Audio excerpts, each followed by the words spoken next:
Klaus captura bellamente las intensas y muchas veces confusas emociones que vienen de la mano con la adolescencia y las relaciones que entablamos durante esa etapa de nuestra vida.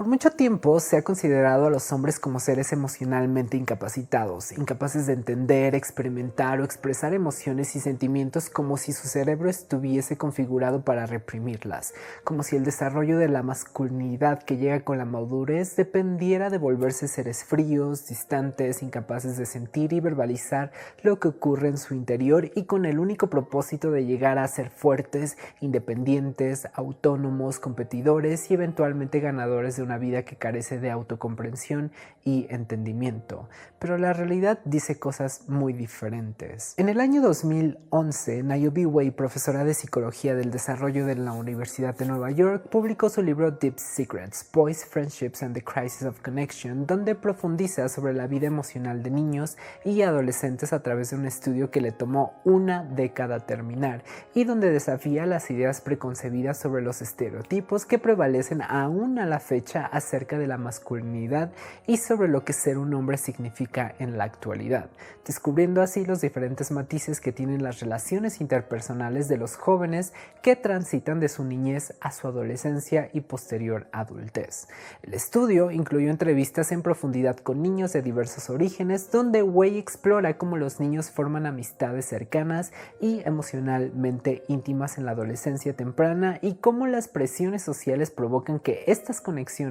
se deterioren a medida que crecen. Way sugiere que las presiones sociales obligan a los niños a reprimir sus emociones y a distanciarse de estas relaciones cercanas para que logren ajustarse a las nociones tradicionales de masculinidad que se ven obligados a seguir. Este cambio resulta en una pérdida significativa de expresividad emocional y amistades íntimas, lo que lleva a la soledad, la depresión y otros problemas de salud mental. Way también sostiene que esta desconexión no solo es perjudicial para los niños como seres individuales, sino que también contribuye a problemas sociales más amplios, incluida la agresión, la impulsividad y las dificultades para formar relaciones adultas saludables. Ella aboga por un cambio cultural y educativo que apoye el desarrollo emocional de los niños, fomentando la educación emocional y creando ambientes donde los niños puedan expresar sus sentimientos sin temor a ser criticados o estigmatizados. De esta manera, la sociedad puede ayudar a los niños a mantener su capacidad emocional y de intimidad, redefiniendo la masculinidad para incluir la apertura emocional, lo que conducirá a individuos más sanos y conectados y a una sociedad más empática. Deep Secrets resulta ser la inspiración principal de Klaus, película que nos compete el día de hoy, cuya dirección corre a cargo de Lucas Dont y que fue estrenada en el año 2022. Klaus sigue la vida de Leo y Remy, protagonizados por Eden Tamprin y Gustave Dewell respectivamente, dos entrañables amigos de 13 años que se conocen prácticamente de toda la vida y cuya relación es tan cercana que podrían considerarse mucho más que hermanos, más familia que la propia familia. Vaya, esta relación no conoce límites. Ya desde el principio, la película no solo nos cautiva con la evidente química entre ambos protagonistas, que resulta ser muy natural y cero forzada, sino también con su hermosa cinematografía, paisajes idílicos y un ambiente sereno que eventualmente contrastará con la agitación emocional que se desarrolla durante la trama. Klaus no solo es hermosa visualmente, sino que resulta sumamente conmovedora y ligeramente mordaz. La película abre con una escena que tiene el fondo perfecto, la intimidad y la imaginación de dos amigos que no necesitan más que su compañía mutua para ser felices. Sus días de verano están libres de preocupaciones y la cercanía y el amor que se profesan el uno al otro resulta evidente en esos momentos compartidos, donde todos los lugares que visitan se iluminan con risas y carcajadas sin temor a la ternura ni al contacto físico. Estos dos chicos, cuya relación parece inseparable, están rodeados de familias que nutren esta peculiar y casi extraña amistad. Y con extraña me refiero a 50 singular, a una amistad cuyas características son difíciles de encontrar y por ende de mantener, lo cual se entiende perfectamente conforme avanza la trama. Nosotros, como audiencia, presenciamos esa ternura y devoción que se expresan el uno al otro y resulta incluso mucho más idílico que los hermosos paisajes del campo belga en el que se desarrolla la historia. Y es justamente esta sensación bucólica o encantadora que resulta de cierta manera utópica, y eso probablemente se deba justamente a lo extraño que resulta ser testigo de una relación de este tipo. Y en este sentido me parece que el guión es sumamente efectivo. Ya en los primeros 10 minutos sabemos que la relación de estos dos pequeños es sin duda única y es una relación que debe atesorarse por sobre todo. Y es tan bueno plasmando lo ideal de esta amistad que incluso nosotros como audiencia comenzamos a cuestionar si algo más está desarrollándose entre ellos. Y cabe recalcar que Close no es una película con temática LGBT, sí es un tema recurrente y forma parte del incidente que detona el conflicto inicial que causa que Leo y Remy salgan de su zona de confort y pongan en tela de juicio su amistad, pero no es el tema central. Es justamente cerca del minuto 13 donde ocurre este incidente inicial. Vemos a Leo y a Remy en su primer día de secundaria, después de un largo y hermoso verano, siendo ellos mismos, tan cercanos como siempre,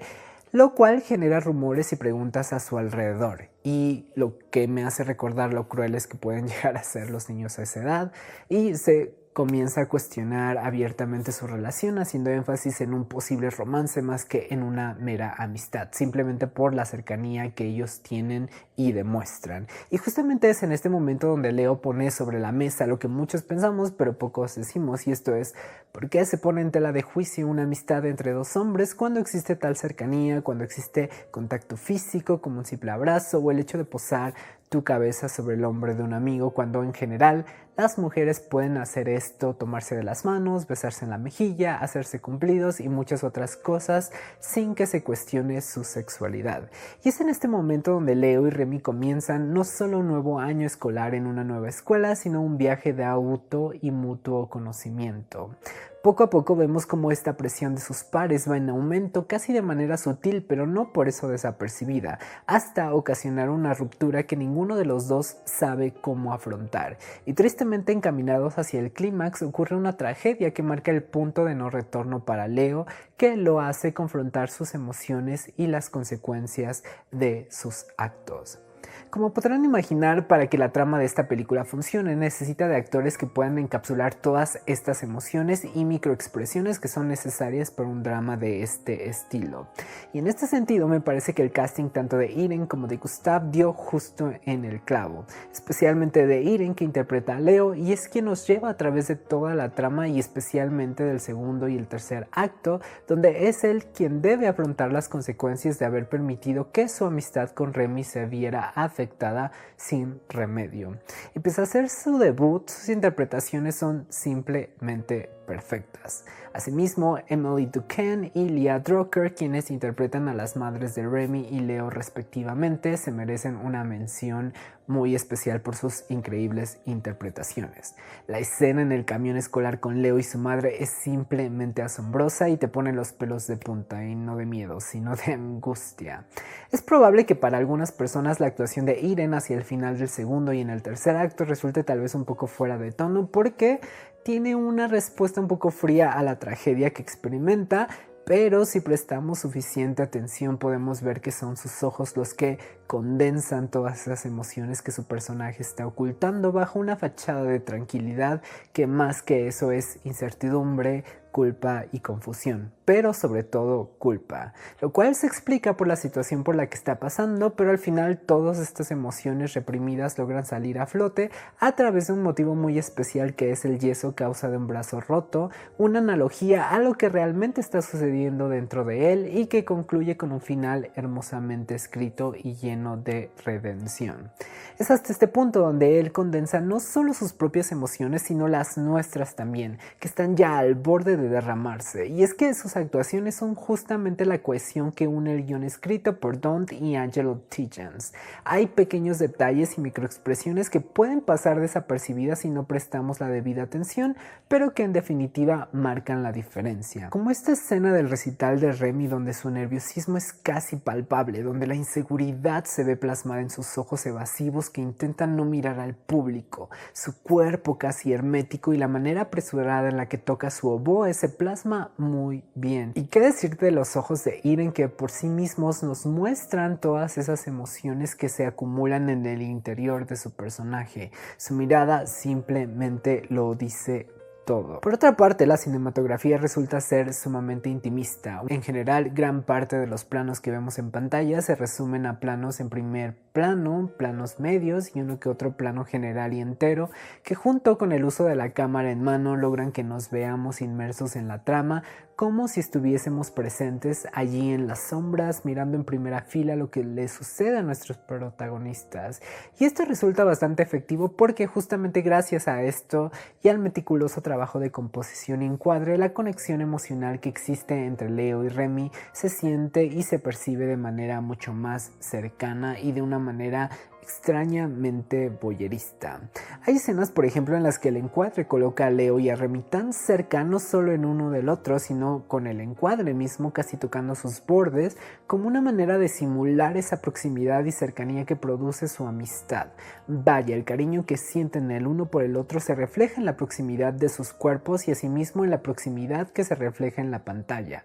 Esa proximidad que llega a sentirse casi palpable. Este recurso también se usa de manera inversa cuando Remy y Leo comienzan a distanciarse emocionalmente. También poco a poco vemos esa separación en el encuadre hasta que dejamos de verlos juntos en su totalidad. La fotografía es quizás una de las cosas con las que es más fácil identificar esta película y que producen quizás un poco de mayor satisfacción al verla. Es sin duda una fotografía hermosa y esto en gran parte se debe al uso de luz natural y a la paleta de colores que nos ofrece la campiña belga, una granja de flores con vastos campos que se extienden al horizonte entre un mar de múltiples colores que solo pudieron haberse inventado para las flores que crecen en esos campos. Mientras miraba la película no pude dejar de pensar en Midsommar de Ari Aster, que justamente utiliza la naturaleza y este tipo de paisajes idílicos para contrastar el terror que normalmente asociamos con oscuridad y lugares aislados, solitarios, incluso muchas veces poco amigables a la vista,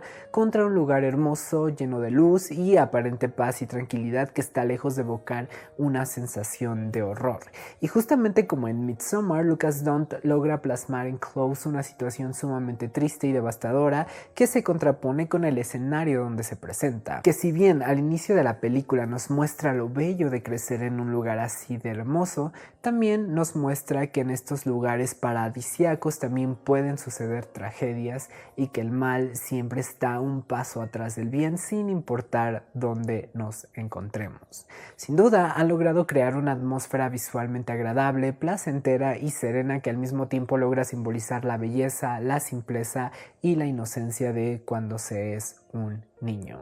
En este sentido, algo que también captó mucho mi atención fue el uso del color en cada uno de los personajes. Por una parte, Leo comienza usando prendas claras que simbolizan justamente esa inocencia de la que hablaba y que va cambiando poco a poco a tonos más fríos y grises conforme avanza la trama. Por otra parte, vemos a Remy usando ropa en tonos más intensos, en especial el color rojo o tonalidades que se le asemejan, y esto me pareció muy interesante porque incluso su habitación es de color rojo. Y este color en particular podría tomar múltiples significados en la historia. Por ejemplo, conforme avanza la historia nos enteramos que Remy es un niño que tiene sus emociones a flor de piel, que es muy sensible y puede ser fácilmente afectado por los acontecimientos que toman lugar a su alrededor. De la misma manera, su cuarto es una extensión más de quien es, y al ser uno de los lugares donde pasan más tiempo él y Leo, tiene como resultado envolverlos a ambos en esa sensibilidad e intensidad emocional de su personaje. Hay una escena en particular donde esto toma mayor relevancia y es cuando después de la tragedia, de este punto de no retorno, Leo decide visitar la casa de Remy y mientras mira por el ventanal esta luz roja lo baña en su totalidad y su rostro y sus ojos tan expresivos se ven tan afectados por la presencia simbólica de Remy a través de esta luz. Sin duda, Close es una pieza cinematográfica digna de ver. Nos invita no solo a a ser testigos del viaje de descubrimiento de Leo y Remy, sino también nos invita a reflexionar acerca de nuestras propias relaciones y aquellas situaciones que las definen. Una película poderosa para cuestionar cómo nos relacionamos los unos con los otros. Gracias por mirar con spoilers. Nos vemos hasta la próxima. Bye.